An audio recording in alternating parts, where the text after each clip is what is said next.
We've all heard the reports of how social media and technology has affected our youth. It can lead to feelings of isolation, depression, and sadly, it can even lead to suicide. Hello and welcome to Living Well with Robin Stoloff, empowering you to live a healthier life. Please subscribe, and I will be sure to keep you updated on my most recent episode. I am really interested in this topic. I have two young adults. They're not kids anymore, but an 18-year-old and a 21-year-old. And I barely see their faces because their head is always in their phone. And I'm sure many people can relate to that. I see the tops of their head pretty much. And joining me now is someone who has spent his lifetime around young people. Welcome to Tom Petrowski. Thank you so much for joining us. Thanks for having me, Robin. Great to be here. You are currently media director over at Atlantic County Institute for Technology. If anyone's outside this area, it's in the southern New Jersey area. But you have such an extensive background working with kids and young adults. So talk to us a little bit about that. Well, I started actually out of school. I did study media at LaSalle University in Philadelphia. And when I came out, I didn't really know what I wanted to do. But I ended up playing professional basketball for a number of years, for about, I guess, 4 or 5 seasons. And after that, I went right into the classroom. And I was very fortunate to find that Apsagami was looking to start what they called a media program. We didn't even know what it meant in high school at the time. But I was fortunate to be in the right place at the right time and jumped in there with my friend Ed Johnson, and we started that program. I spent about 13 years there. And that was when, in the 80s, when media education for high school students, for any student in America, was really kind of an odd thing. It's come a long way since then. We can talk about that later. But I was also doing media work on the side at that particular time, and one of my clients was the Center for Parent Youth Understanding. And long story short, I ended up serving on their board for a while, and then actually they invited me to come work with them as their media director, which I did for a number of years. And so that was kind of a break from teaching, although I was around education. And then I came back down to South Jersey. I ended up being a principal at Atlantic Christian School for 10 years. And then I jumped back into media teaching at ACIT, where I started that media program. So my whole life is kind of, revolved around media and education and young people. So that's kind of my thing. Yes, media, and you've lived like 5 different lives. My goodness, I'm exhausted. Yes, but it's been exciting. It's been a lot of fun, and I've enjoyed every second of it. I know, and I know you do love kids and actually have your biological children and have adopted children as well. So God bless. That's really wonderful.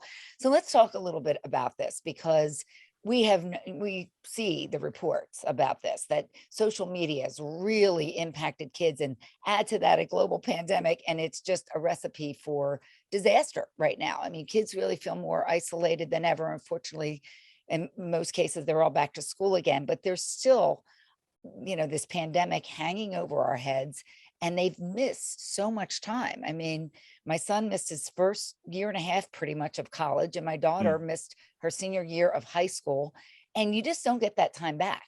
And what it has done to them, emotionally and mentally, I still think we don't really know the full effects of it. So what have you seen as a teacher? Well, number one, we won't know the full effects. And I think it's actually, several years out till we really can kind of, empirically categorize what has happened to this group of students. And it has been monumental, as you said. I really felt that even before the virus came, that there was a really huge paradigm shift in the way that kids were learning. And I kind of charged that up to social media and the rest of the media that they've been consuming. And, education's a big monolith. It's very, very hard to change. It's very, very slow to move. And there are a lot of people, out there, shaking their fists and saying, hey, we got to do something about this. We got to do something about these cell phones. We got to do something about social media. We can't do teaching like we did in 1940. It's not working. Let's change. And I think you will see some change, because we have to, because these kids are different. And then comes coronavirus, and we are literally forced into doing something that I would say probably most of the teaching population had never done before. And that is not only to teach online, but also to prepare lessons that are going to work online and be somewhat effective for young people so that they can actually learn something. The kids were a little bit more adept because this is their world. They're digital natives. They've been around it for a while.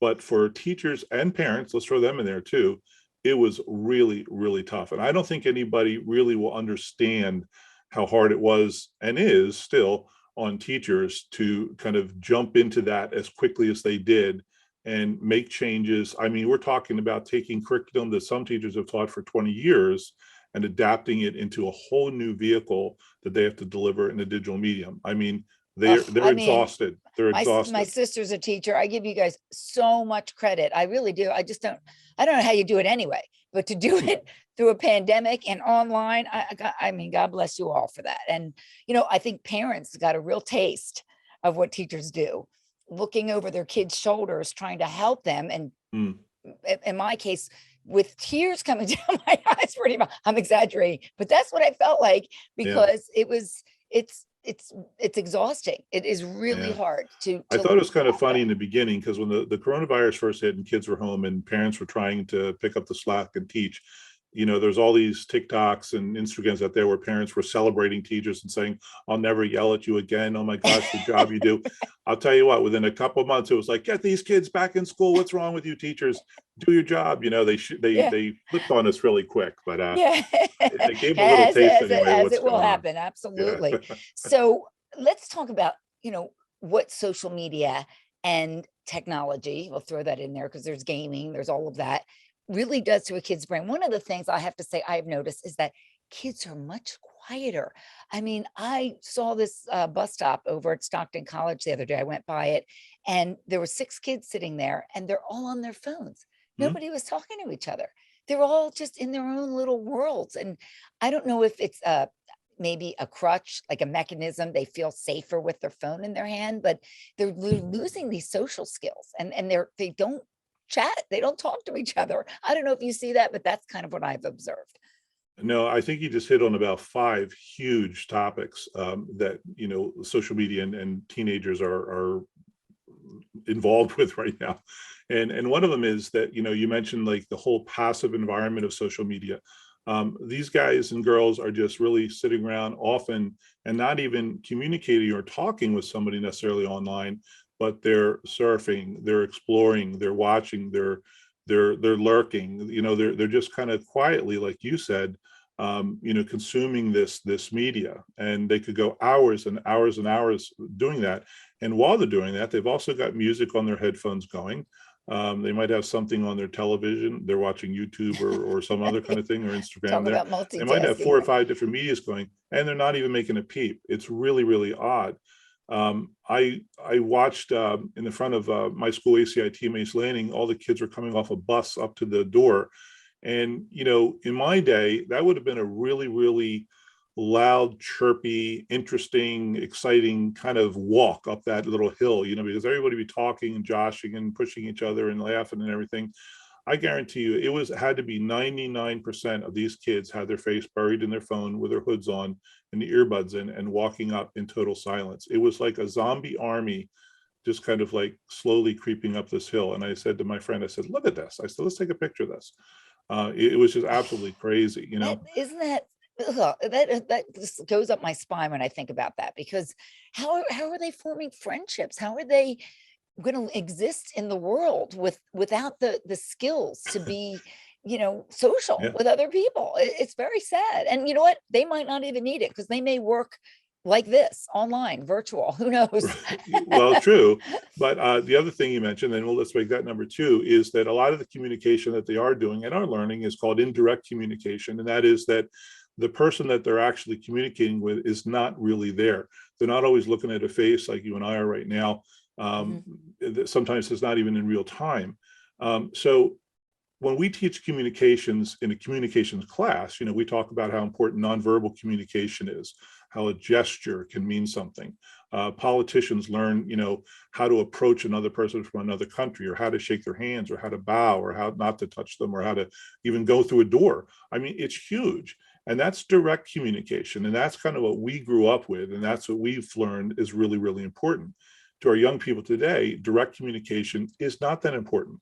My guys, I get frustrated with them because the phone will ring, or a phone will ring, and I'll say, "Hey, can you get that?" And you would think it's a caveman on the other end. It just grunts. And I said, "I know you've learned and you've been taught how to say hello and greet someone, but it's like, Uh, because they yeah, don't do it, because they don't have to yeah, do it when they're doing indirect communication with all this other media. They can just kind of sit back, watch and observe, text, yeah, hide behind a text word, yes. or something like that. Some of them even have fake accounts, so you don't really even know it's Who they them. are. So, And, we can get into that whole issue of cyberbullying, which is horrendous yep, and horrible. And then this other issue of people comparing themselves. I mean, nobody puts their ugliest, worst picture on their worst day on the internet. right, Everyone looks great with the filters now today, and the yep, girls posing in their bikinis, which is unbelievable. But everyone's comparing yes, themselves to that. It's just like looking in a beauty magazine. yep, These models have been airbrushed and fixed up, yes, and they don't even look like that. yeah, and So it's very hard. I remember a really excellent book years ago written by Naomi Wolf called "Are They Selling Her Lips?" And she went through the whole media and especially the print media about how Photoshop is used just to make these people look perfect on the magazine, and then it creates this false, thing that the kids want to aspire to. Well, it's no longer a magazine that we have to worry about. Now it's thousands of images of the kid's next door neighbor, of their friends, of the people that are out in their group here and there. You know what I mean? Like, and they're looking at these people and trying to aspire and figure out, is this what I'm supposed to look like? Why don't I look like that? And even though in their heart of hearts, they probably know that it has run through a free or a $5 filter on their cell phone, Hmm. it still looks like something that they want to look like and they aspire to it. And that is just a young person being a young person. We know that aspiration has been a thing with especially young girls for a long, long time. Yeah. Young girls weren't reading Teen Vogue, they were reading Cosmopolitan because they Hmm. wanted to look like the girls that were older that they were going to be. So Yes. yeah, that's a huge, huge problem. Yes, and it's only been exaggerated by the internet, and Yes. it can lead to some serious consequences, sadly, as I mentioned earlier, depression, or just feelings of inadequacy. You're not going to ever live up to that, and it can be even worse than that. People can take their own lives because of it, and we've seen that, and it's sadly on the rise. I, Young people I are I still just don't know. young people, and Yeah. they've always had self-image problems. It's something that we've been worried about since the beginning of visual media. But now, like I said, the volume that they consume and the number of different people and images and all that they see just magnifies the problem. And yes, it's a big problem, and not just for girls, for guys as well. Yeah, yeah, for everybody. Mhm. I always heard the quote, do not read beauty magazines. They will only make you feel ugly." So I like to live by that. Don't Good need to rule. see them. So what do we do as parents, as teachers? I mean, you see these kids in your classroom. Is there any way to get through to them to make some sort of change? I'm like probably on the decline of my career in the classroom, and but I'll be doggone if I'm not going down without a fight. And I just laid into my kids the other day because a lot of the stuff that we do in media is project oriented and it's very process oriented, and things have to be done in step and they have to be done well, and you work towards a finished product. And I've never had, this year especially, I've never had a year of students who really, really struggle with process. And I could be up there dancing, telling jokes, putting games on the board to get them started. I really am having trouble getting these kids started. And I know I'm not the only one because I'm on all kinds of, teachers groups, national teachers groups. I talk to my colleagues as well. It's a problem right now. So they're consuming all this media. We threw them into a situation for 2 years where they were supposedly sitting in front of their computer and doing work. So now they've been further stymied and fed this digital media content. And now we're sitting them in a classroom. Like I said, it's alien to them. It's alien. It's not like anything they do or they want to do. So it is incumbent on teachers and the educational process and even our federal government to try and figure out some things that we can do here. One of the things that we do as teachers is we try to like teach ourselves, what's changing, what else can we do? I've been a teacher for a long time. I don't need anybody to tell me that I'm a good teacher. I've got plenty of empirical and anecdotal evidence that lets me know that I've got my stuff together. But I recognize that I'm struggling right now with these young people. So I'm going to my colleagues and I'm saying, like, what have you noticed? Have you discovered anything? Have you found anything? Um, I'm really myself just trying to continue to engage them. I feel that this is a group that really needs to be heard. They need a lot more patience. And they need people to kind of like really kind of like keep nudging them with a lot of consistency and love and support and encouragement. Because let's face it, a lot of these guys' dreams are on hold right now. Yeah. And that was kind of my thing that I was preaching to them the other day. I said, hey, it's time to start dreaming again, guys. It's time to start putting some goals on the board again. Let's go. Let's get up. I'm ready. Are you ready? Let's go. Let's push. So I think that as a culture, we have to shake the cobwebs off a little bit of this coronavirus nonsense and all the other nonsense that's been going on, and really kind of look back at our kids and say, hey, we need to pull them up with us a little bit. They're falling behind. Let's not let them get too far behind. Let's help them. And it's not just teachers in Galloway and Mays Landing or Ocean City or anything like that. This has to be a national approach, and I think there's a lot of things that we can do to kind of help them along a little bit. But we can't just say, oh well, 2 years gone, I hope they make it. We Yeah.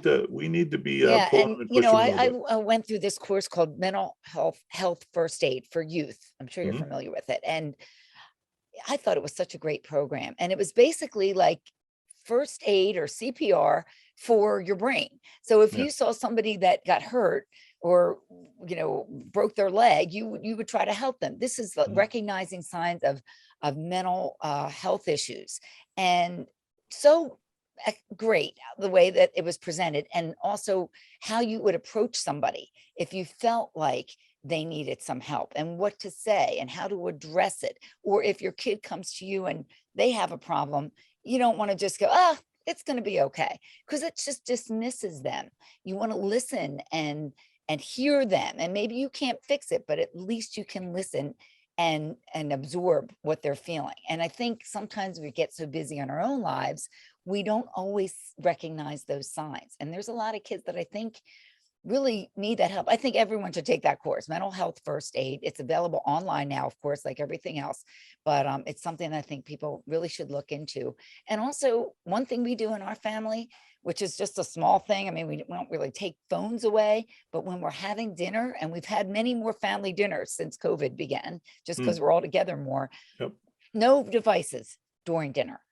I mean, no TV, well, unless the playoffs are on, but no TV, no phones, no iPad, no nothing. And let's do something crazy, like talk to one another. And I'll tell you something. There have been times I look around the table and we're laughing and we're Mm. communicating with our kids. I'm like, isn't this a beautiful thing? And I think we've lost the family dinner. I think Oh that yeah. is something so basic, a thing that we can try to get back to. And we can't do it all the time because everybody's running around, but at least maybe a few days a week where we sit down, we shut it all off, and Yep. we actually talk to each other. I think personally that makes a big difference.